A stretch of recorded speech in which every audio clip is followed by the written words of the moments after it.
So throughout the years, I have gotten to see a lot of different chapters of your life. One chapter I really want to touch on is, when did you find out you were pregnant? It was actually on her dad's 18th birthday. Took a pregnancy test in my mom's bathroom. And I was like, okay, mind you, like we had been trying.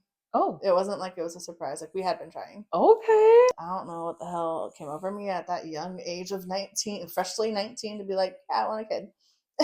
But it was what it was. I positive pregnancy test. I think it was my little sister was the first person I told. And then I told my mom. And they were happy for me. And they're like, oh my gosh, I'm so excited for you. Because they had So you had support right away. Yeah. They had known that we had been That's trying. good. His mom was pissed because Oh. she had been trying to get pregnant. Oh. And kind of like an envy thing. I think so, maybe. It was just, I just remember like she was just, at first was not super happy about it. And then she like came around eventually. Okay. But also his relationship with his mom was not very good. Okay. So he had lived with me from 16 until we moved out. He was living with us. And so I ended up enrolling in college while pregnant with her. Got my first apartment, but my relationship with her dad was like, because of the abuse and like womanizing and all the shit that I've seen in my childhood with my dad, I was like, I will never let a fucking man treat me that way. Right. I like, nope. But it also turned me into that controlling person. Okay. Of, no, you can't have no friends that are girls. Oh. No, you can't do this. And like as I got older, I recognized that, and I was like, I don't ever want to be like that again. But in trying to protect myself, I was becoming the person that was not okay. So when I had gotten my first apartment, I was like, you can't stay here unless you have a job. Period. But he was also homeless at the time. Oh God. Okay. And so he was like couch surfing with his friends. But I was just like, no. You said you're gonna get a job, but you haven't done it. All you've been doing is drinking, smoking with your friends. Like, you can't live here until you have a job. I was probably being a little rough with that, but at the same time, honestly, that's like, reasonable though. I mean, yeah. Like, you're expecting a baby, you have bills to pay. Mm-hmm. So I'm like, do something. My pregnancy with her was normal. Like, they told me it was a textbook pregnancy. Every checkup was good. Everything was cool. I ended up having him move in, I think, like the last month or two. I've prepared for her to come. I was due in January of 2012, and I think I had him move in October, maybe. Okay. So a few months prior to your due date. Yeah, because things were getting better and whatever. Okay, backtrack a little bit. So when I was pregnant with her, I had a dream that I gave birth to a little boy, but my whole pregnancy, they're like, oh, it's a girl, it's a girl, it's a girl, right? So I had a dream I gave birth to this little boy, and this man in a green shirt was like, I was like, give me my son, I want to hold my son. And so I was like, I think it's gonna be a boy, like, because that dream was like vivid. Yeah, and so I have like premonition dreams, like okay, whatever. So like my daughter does too, my oldest. Yeah, but I had also had a dream that I had a baby that died. Oh. So I was like super just like uneasy the whole pregnancy, and I'm just like, something's not right. I don't know what's going on. Like as I'm progressing, like everything's going well. So I'm like, oh, it was just a dream, you know? It was November, so it was Thanksgiving. We went over to my mom's house. Normal Thanksgiving stuff. I don't remember feeling her like move a lot. I was like, oh, she's just tired because like the food, and I'm just really full, so she doesn't have a lot of room, you know? Anxieties. Yeah. And I was like, she's good. The next day went around like normal. I woke up Saturday morning like out of a dead sleep, roll over and hit her dad. And I was like, she didn't move at all yesterday. It hit you. So like you didn't think about it at all. Friday. Not at all. But then Saturday, when you woke up, you were like, shit, she didn't move at all. I think it was like 5, 6, 7 in the morning, something around there. Wow. And I literally just roll over and I'll hit him. I'm like, she didn't move at all yesterday. I need to call my doctor. And he's like, oh, babe, just go back to sleep. It's fine. She's okay. And I was like, no, I don't remember feeling her at all. Like no kicks, nothing. I need to call the doctor. And he was like, okay, well, just tell me what they say. Because early as fuck in the morning. Like I just woke up out of a dead sleep. He's a boy. Yeah. He's just like, calm down. Right, you know? Right. And so I called the doctor and I was like, hey, she didn't move yesterday. She wasn't really moving Thursday. And they're like, okay, well, grab like a pot and pan, or like a pot or a pan, and like bang like something. Noise. Yeah, in front of your stomach for 5 or 15 minutes. And if she doesn't move, come in. I said, ding, ding, fuck that shit. We're going Right. in. And I was like, this is stupid. Yeah. And so it had just snowed the night before. So it was like everything was snowy. It was November of 2011. And I called my mom and I was like, Mom, something's wrong. Like, she didn't move. Like, I need to go to the hospital, get checked out. She's like, okay, I'm on my way. She comes and picks us up and takes us there. And we're just waiting in you go up to labor and delivery and like do the, what's that called? Like the stress test? Yes. Where they put the monitor? Yeah. So they put the monitor on, couldn't find a heartbeat. So I'm like getting anxious, right? And so it's like, okay, that's weird. I read people, right? So I'm like looking at her face and I'm like, she's just like stone faced. And she's like, oh, it's okay. Like, I'm just gonna, sometimes babies, just are in a weird position. We can't find their heart. So I'm just gonna get the ultrasound. Like, everything's okay. And I'm like, okay. And so it's like her dad and my mom are like sitting right here. And I turn over to her dad. I was like, something's fucking wrong. Something's wrong. You knew instantly. Yeah. Something was off. Yeah. So she comes and does the ultrasound. And she goes, well, I'm gonna go get the charge nurse. And I'm like intently staring at that fucking screen, like, I don't see no heartbeat. I don't see no heartbeat. What the fuck is happening? And just intently, and I'm like, something's really fucking wrong. And she goes and gets the charge nurse, and she comes over, does the ultrasound, and she's like looking at the screen. And I'm looking right with that bitch, like, you know. And she looks at me. She goes, "I'm sorry, your baby's dead," and walks away. And I'm like, did she really? Is that what she really just said to me? Just straight up. Mm-hmm. She's just like, I'm like, literally, she looks at me, I'm sorry, your baby's dead, and then walks away. And I'm like, am I hearing that? Like, literally, like, like in the movies when like time stands still and like your ears start ringing and you're like confused. Like, that's literally, I was just like, what? Did I hear that correctly?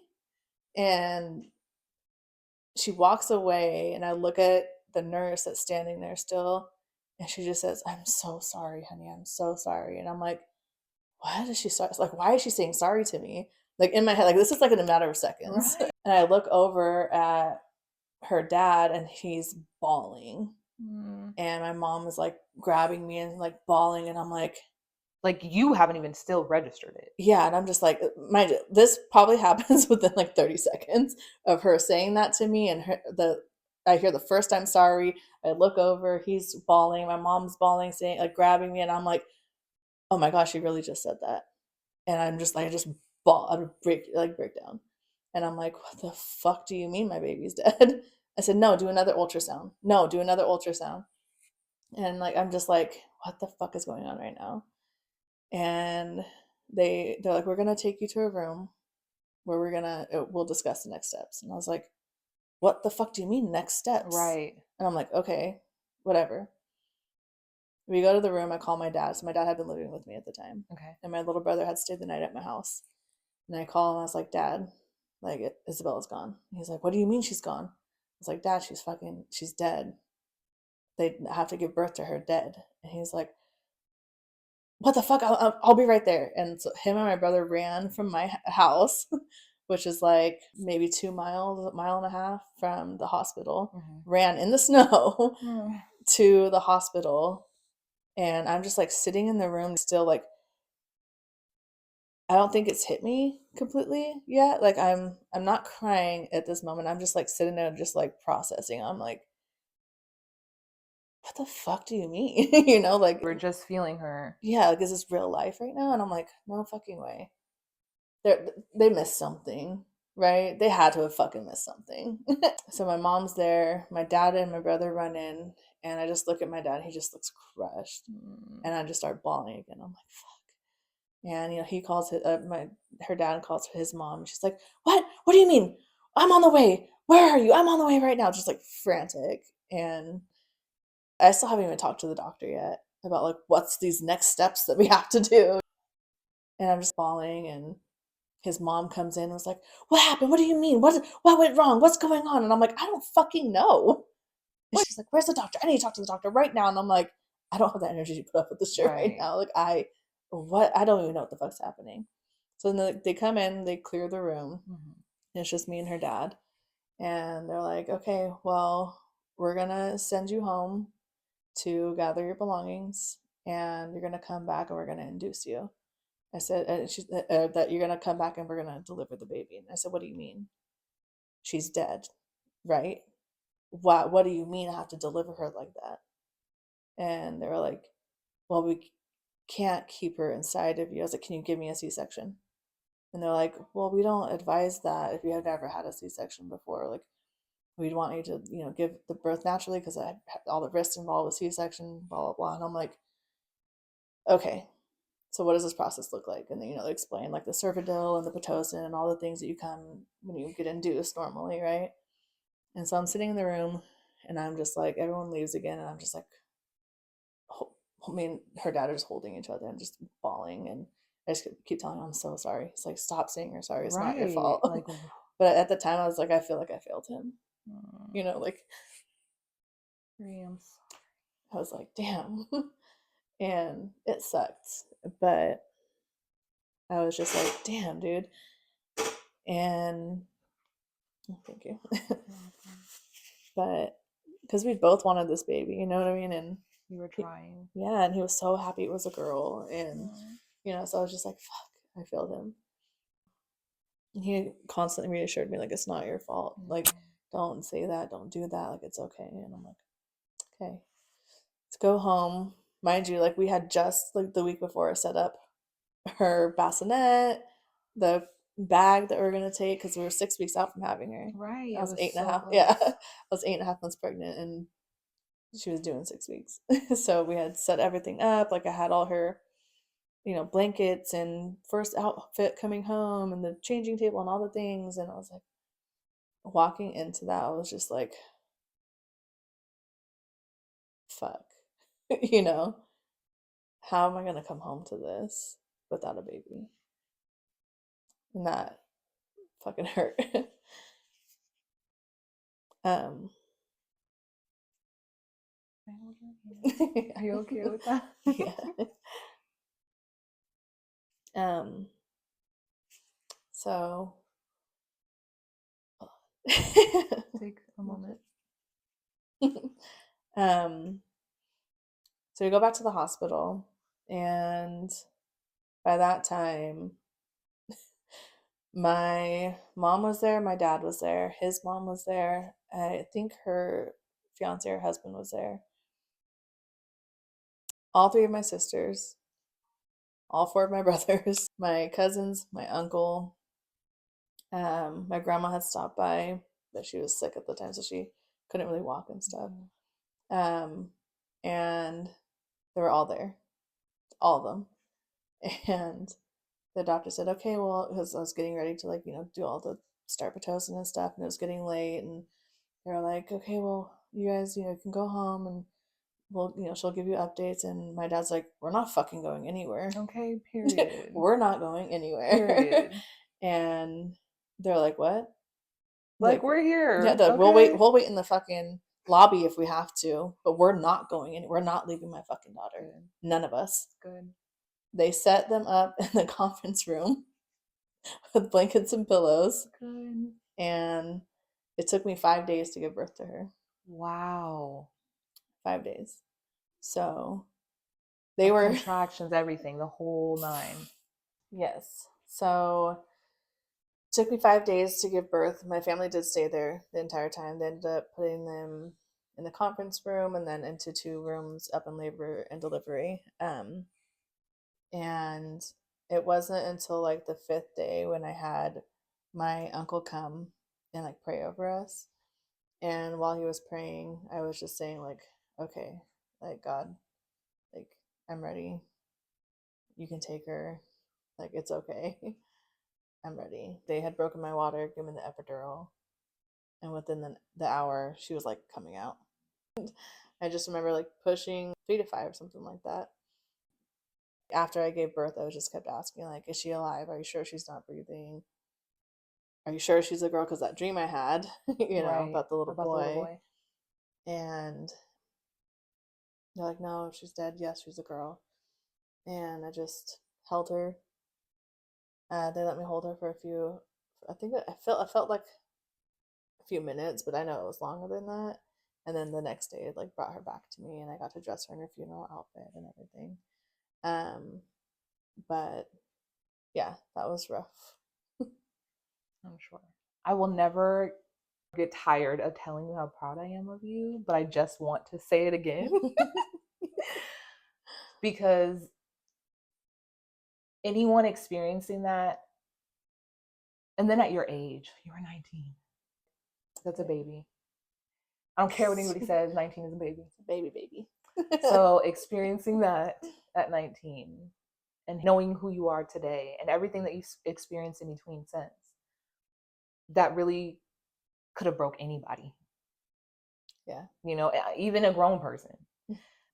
But you handling it how you have and grieving how you have and healing parts of you that you can from an experience like that. Yeah.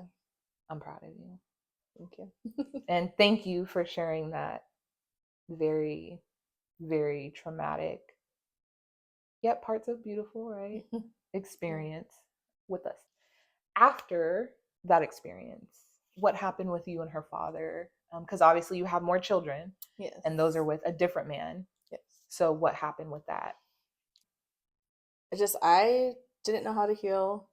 He didn't know how to heal. We didn't know, we didn't even know how to help ourselves individually, let alone how to be there for each other during that time.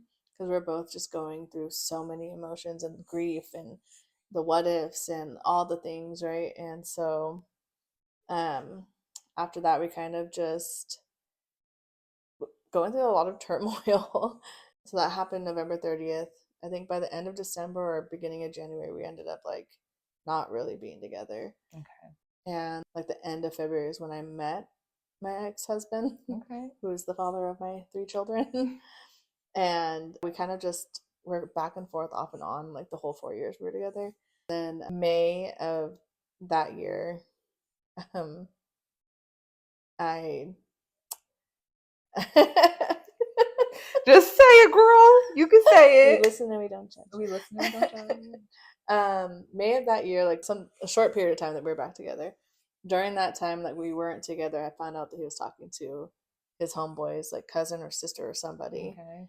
And so I was like, oh, that's kind of weird that you're still going over there and she's there, whatever. Okay, well, I'm finna go on this trippy trip with my homegirls and my homeboys, and ended up cheating on him with my ex-husband. Okay. Well, again, we listen and we don't judge. That was the only time I've ever cheated on anybody. I'll never do it again. Ever, okay? Because that was the shittiest feeling in the world. Right. I don't like hurting people, and that just does not. I've been there at an early age too. Learn my lessons young. Yeah, there you go. There you go. And karma spins the block, okay, honey? We done paid our karma. We done paid the karma. I done paid it 10 times over. Probably tenfold, okay? That's how you met your ex-husband. Mm-hmm. Meeting your ex-husband you guys went on that trip in May. And then when did you start officially dating? He had asked me at least 4 times to be his girlfriend. I was like, no. And I was like, you're drunk, ask me in the morning. Right. So then he did. I'm like, oh, he must mean it because he remembers. And just naive, all right? I was going through a lot at the time. I guess you were. And so we got together. I think it was June 4th. Okay. So maybe not super far into June. But we were just together every day. Right. All the time. Okay. So it progressed pretty quickly. We didn't get pregnant with our first child together until a year later. Wow, okay. Yeah, so Was that planned? It was. Okay. It was planned. So how'd you find out you were pregnant with your first child? So the giggles are killing me. First of all, we conceived him at a truck stop on the way back from California. Oh, okay. Little truck stop, baby.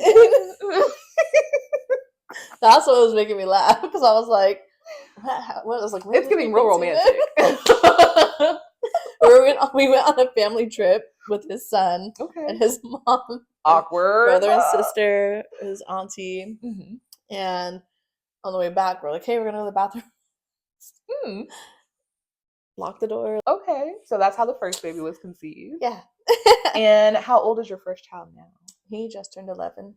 Oh, Y'all caught that? He just turned 11. So let's wrap around real super quick because I don't want to get too off guard. Yeah. Because I remember you stating early on in the interview that you had a dream back when you were pregnant with your first child, who ended up being a little girl. But then your next child was a little boy. Yeah. Did you ever correlate that back to that dream? So actually, yeah. So when I went to go give birth to my son, they put us in this room, and I'm looking around. I'm like, this is so fucking familiar, and I'm like, what? I was like, no, that picture looks. So I'm looking back at pictures of Isabella of the room that I gave birth to her in, and it's the same room. Shut up. It's the same fucking room, and I'm like, I start hyperventilating. I go in the bathroom. I'm like freaking the fuck out because I'm like, traumatic experience. PTSD, Yeah, it happened with me in this room the last time I was giving birth. Right. And I'm like, oh my god, oh my god. I'm like trying to calm myself down. I'm like, breathing, crying, and all of a sudden something just like washes over me of a calmness, and I'm like, okay, my baby girl's here with me. Like, she's gonna make sure her brother gets her safe. Oh, that gave me chills. Look at my arms. But that's literally like, I can't even explain. I was hyperventilating, and all of a sudden it was just a everything's okay. of calmness. Yeah, and it was just like everything's okay, and I'm like, okay. Just trying to tell you, I got you, mama, and I got him. Yeah. So after I give birth, mind you, I had a whole fucking audience. So it was my stepson, my ex-husband, his mom, my two sisters. That's good. You just always have this big support system. It was nice. I mean, okay. So we went perfect. Yeah. So at pregnancy, we had a scare. So it was around the time that I had given birth to Isabella. Ugh. They couldn't find his heartbeat, and 2 nurses came in trying to find it, and I'm like, are you fucking kidding me? Not again. Like, this is no fucking way this is happening to me again. And I'm like hyperventilating. Oh, but before that too, I thought I had a miscarriage because he was supposed to be a twin. Oh. So I bled out one of the babies, and they're like, oh, you have to come back for a D&C. Went to a different doctor, and they're like, and there's the heartbeat. And I'm like, what? The other one just told me I had a miscarriage. So he's like my miracle baby. I'm telling you what. He was supposed to be here for sure. Delivery with him. Yeah, so I give birth to him. Everyone's like saying hi, and there was a specific moment, right? To close, and his dad's holding him, wearing a long sleeve green shirt, and my dream, right? With the little boy. With the little boy, and I'm telling him, I want to hold my son. Give me my son. And I was just like, oh shit, like a deja vu, like full moment. Just like it clicked, and I was like, this is what it was. Like, she was never supposed to be a boy, you know, Isabella. And so I'm like, okay, that's what that dream was for, is to let you know you were gonna get your baby. Yeah, he would just be a little boy. Yeah, so that was, I know. Well, that's beautiful. And then how soon after did you have your next two? 2014, we got married. So I was 20, so he was 20. Oh. So babies. Ain't nobody had business getting married. Been there. Okay, got married at 19. No business. Hey, we listen and we don't judge. It's okay though. It's okay. So I was born in 2011. Okay. And he was born in 2014. So 3 years? Yeah. And then how many years between him and your little girl, the next little girl? So I actually got pregnant between him. Really? My middle daughter. So we had a marriage with that one. She was born in 2016. So all my kids are 2 years apart. Yeah, so that was my son in 2014, my middle daughter in 2016, and then my last one in 2018. So how was it being this young, having 3 children, and then married? Like, how was your marriage? If you care to touch on it or talk about it. That marriage was rough. It was really rough. Our relationship was not perfect by any means. I was cheated on a lot, and a lot of that I chalked up to being like, this is my karma. Only to find out that he was cheating on me while I was pregnant. You know, Isabella's dad was cheating on me while I was pregnant and after and all the things. But that's besides the point. But in my head, I'm like, okay, this is my karma for cheating on him. You know? Like, that's crazy. I should have just left the first time, but I didn't. We've all been there at some point. Yeah. The relationship was really rough. He wasn't mature enough to sustain like a relationship, let alone a marriage. And when we first met, we were partying all the time. I had just lost my daughter. I didn't give 2 fucks about myself nor anything else in the world. So I was doing my thing. I was partying and having a good time. And that's when we, our lives kind of mixed. Intersect, yeah. Yeah. And I started coming around him and his son. My standards and stuff kind of changed. So I'm like, you have a son. Because I was waking up with him, getting him breakfast, taking him to the bathroom, making sure, Wow. everything was getting him, helping him get dressed in the morning, doing exchanges with his baby mom that fucking hated me. Like, he was also fucking his baby mom behind my back at the time while I was doing all these mommy things. And so I was like, oh, that's why that bitch hated me. Because she was so, okay, that makes right. sense. Because he was still making her feel like she had a chance. Absolutely. Mm-hmm. And so I was like, oh, that makes sense. And we became friends later, and then not friends anymore. But me a whole bunch. Some of the bitches ended up being in my face, and one of them was one of like my friends, and found out after we went to Portland for my birthday to go to E40, and I took him with me, and I was like, oh, let me see the videos from last night. So we're looking at my phone, and he gives me his phone, and we're looking through, and there's like this video, and I'm like, what's that? He's like, I don't know, play it, like push play. It's him just full on fingering this bitch, bent over. Sorry. Bent over. At the concert? No. Oh my Sorry, God. my bad. My bad. No. So the night before he had been gone all night, and I'm calling him, Right. Being like, where are you at? The night before the concert. Yes, the night before. And when I had walked into the kitchen, all the homeboys, like, they're all standing and they're like, instantly stop talking and look at me, and I'm like, oh, y'all on some fuck shit. Right. Okay. I was like, you ain't ruining my motherfucking night. Right. I'll ruin my day tomorrow. You didn't know. Absolutely. Yeah. I had felt the fucking vibes instantly, and I said, okay, well, we're going to Portland. Right. For my birthday. Like, I'm still going to this concert. Yeah. I'm going to go see E40. And we go, ooh, right, okay. We go have a good time. Mm-hmm. And so the next morning, y'all were going through each other's phones to look back at the memories. Mm-hmm. And so it's his son's laying right here. I'm in the middle, and he's like right here. And I'm like, and it's him and a homeboy in the bathroom with this girl bent over. And I'm like, how do you even react? Well, at first it's just showing the sweater and like the arm, like, and her bent over, right? And I'm like, is that homeboy? And he's like, I don't know. And I was like, he's like trying to grab his phone a little bit, like not like snatch it, but he's like, let me see. And I'm like, no, hold on, who is this? And it pans up, and it's him. And I'm like, fuck you, you ain't shit. I fucking threw his phone down on the bed, got all my shit, and left. Period. And mind you, I whispered that because his son's sleeping next to me. I'm like, fuck you, shit, fucking bitch. Period. Right? You kept it real cute, because I wanted. Good for you. Listen, I'm gone.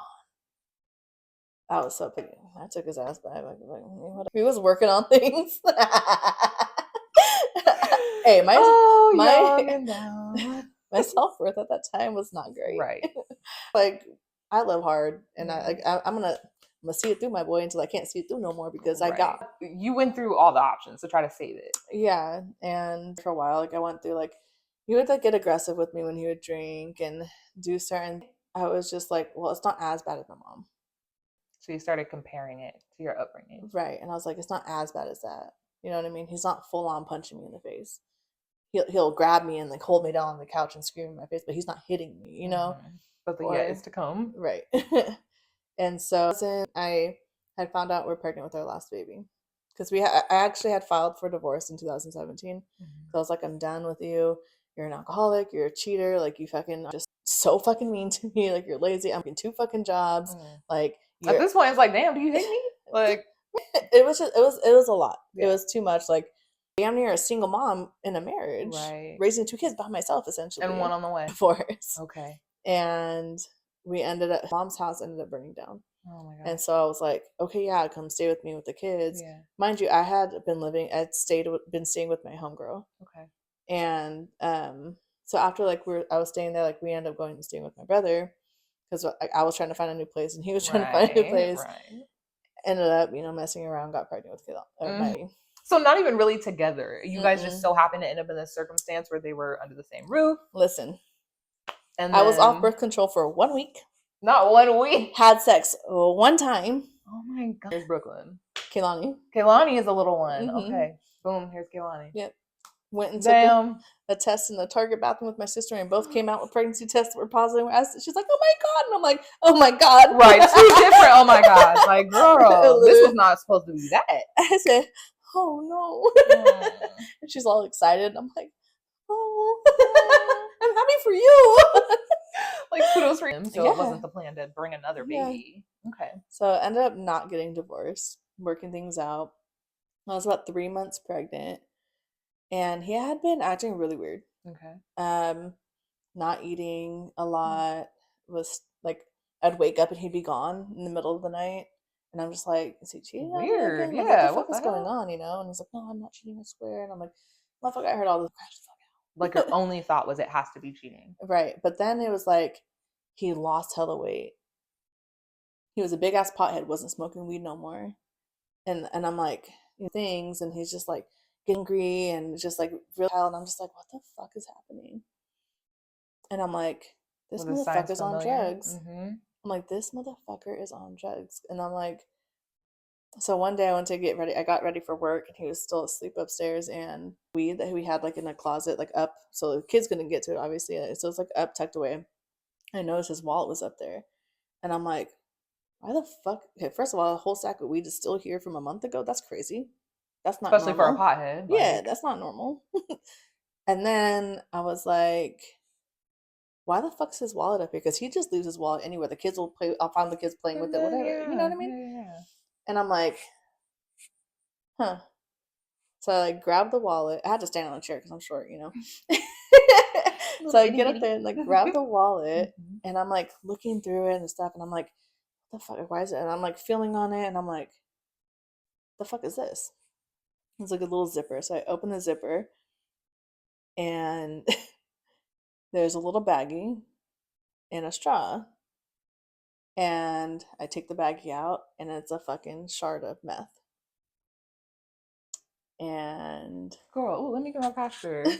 So unprofessional. I'm like, and I'm just like pissed. I'm pissed. I'm like, are you fucking kidding me? Holy shit. And so I fucking run up the stairs as fast as and my you're pregnant still pregnant? ass. Yeah, I'm 3 months pregnant. I like threw it at his face. So at this point, I'm done playing. Bitch, you what? And so I was like, and in the house with the kids, like I was pissed. And I think I the wallet at him, and I was like, get the fuck up. Like, what the fuck is this? Are you fucking kidding me? Like, cussing him out and crying because I'm pissed. I'm just like, what the hell? I was like, with my kids in my house? And he's like, what's wrong? That's not even mine. I said, it was in your wallet, motherfucker. Get the fuck out. You need to get the fuck out right now. I'm calling your mom. She can come watch the kids. I need you to get the fuck out of my house. Mind you, he hadn't paid bills in years. So there's no reason for him to be there anyway. No. Like, you're not even contributing in any way, shape, or form. And now you're going to risk my kids? And then coming from the trauma you come from with that? Yeah. Like, so I like flush it down the toilet. He's like, that was Coke. And I'm like, no, the fuck it's not. I grew up around like, the shit. Do you know where I come from? Yeah, like, I grew please. up around the shit. I know that's not cocaine, motherfucker. You got me so fucked up right now. And mom tell her to come get the kids. I go to work. And you still went So I went to work. Oh, I would have been a mess, child. I would have been like, I'm sick. Listen, I get to work, come home, and I'm like, we need to talk. Like, this is not okay. What the fuck is happening? You need to go get help. It was just a one-time thing. I was holding it for my homeboy. No. You're going to risk my fucking kids getting taken away? You know damn well if they come into this house right now, they're not going to be like, oh, who is this? Oh, it's yours? Okay, come on. Right. The fuck? They're going to take both of us to jail and take my kids to CPS. Literally. The fuck is wrong with you? I'm not finna have my kids go through that. Sorry, I get a little... Okay. I get a little pissed. Express. That's what this is for. So yeah. So I was just so pissed, and I'm so sorry. I love you. I'm not gonna do that anymore. All the reasons and excuses and the good things, and running your mouth. So what happened after that? And it was done. So I wanted to believe that he was gonna get clean and sober, and he quit hanging out with the friends that he was hanging around for like a good 2 months. And then during that time and like a little bit after, like he started putting his hands on me. while I was pregnant with our daughter. He doesn't remember it. Says it never. To this day, I can go have a conversation. I never did that. And I'm like, our kids remember it, but all right, for sure. It's whatever. Right. I have my perception and my memories, and you have yours, and that's cool. It is what it is. My dad's the same way. He had like slapped me one time. He had like pushed me up the stairs one time and like slammed my fucking like ankle and arm in the door. Anyway, it was just not okay. Yeah. You know what I mean? And having his sister babysit my kids so I could still go to work. And one night, like, I was like, you need to get the fuck out of the house, because I found him still using. I found text messages in his phone, right, from between him and his friend that he was using with, and would like making fun of the fact that I was so mad that I caught him smoking meth. Really? Okay, let's add salt to the wound. Yeah, and I was just like, he don't take it seriously. No, like, that's crazy. Okay. And then another text of them like planning to like meet up and do meth together. So I was like, yeah, I'm done. Yeah. Get the fuck out. So that was the end for you. That was done. No. Well, so one night he had called me and was like, can you please give me a ride to my homeboy's house? Like, it's raining. I don't want to walk across town. I'm like, okay, fine. Before he had stayed the night at my house because he didn't have anywhere to sleep. Right. I was like, you can sleep on the couch. You need to leave before my kids get up in the morning, because I'm not going to confuse them like that. You don't live here anymore. We are not together. You need to. And he respected that. He got up before they woke up and he left. I'm like, did he do it though? Okay. He did. But as I'm gone giving him a ride, his sister calls me and was like, Bree. And I'm like, what? Like, what happened? Are the kids okay? And she was like, Uriah just walked up to me with a fucking meth pipe in his hand. And I was like, your son? My son, who's 2. Or he's 4. My bad, he was 4. And I'm like, what the fuck do you mean? She was like, yeah, I was in the couch where he was sleeping. Girl. When I say I don't crash out anymore because I know what the fuck comes with it. That was one of those nights. That was one of those nights I did not give a fuck. I pull up to Wendy's. I see him and his little crackhead friend inside. Bitch, I fucking swung that door open and I was like, you stupid dumbass motherfucker, who the fuck? I was going off. As you should. I was going I can only imagine. Everybody in the fucking restaurants looking at me. The workers are like, oh shit. Like, mind my business.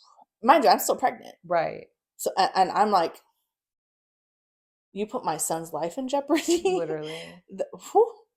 He could have thought it was a lollipop, anything, any fucking thing. And I'm going the fuck. I'm screaming at him. I don't give a fuck who's around. His friend's like, oh, I'll see you later. Yeah, bitch, get the fuck on. Because you can get some. Get the fuck on. That was the last straw. That was. I got in the car because I'm like, bitch, you're going to hear all of this right now. And then I'm going to drop you all down the street because fuck you.